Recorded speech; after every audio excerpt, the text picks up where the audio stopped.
The consular process without a waiver is pretty straightforward. If it's again, a family petition, you file the appropriate family petition form, the immediate relative form. That process takes a certain amount of months by CIS. Once that's approved, it is then forwarded to the National Visa Center, the NVC. At the NVC, the petitioner and the beneficiary has to complete certain documentation. One of the important aspects of it is that the petitioner, if he's applying for a family member, has to show that that family member will not become a public charge. So that petitioner has to make a minimum amount depending on how many family members live with him plus the beneficiary.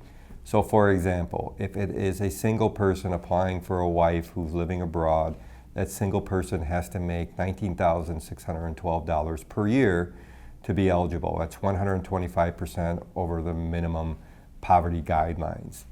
And then that minimum amount increases depending on how many family members live in the home. So once that's completed, the NVC then forwards it on to the appropriate embassy abroad.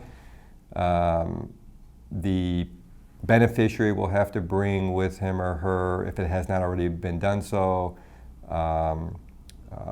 character letters from the government to make sure that, for example, to make sure that there's not any convictions or is a person, someone who has not been convicted of any crimes, etc.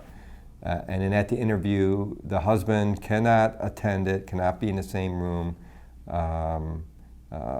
And generally, that is the process.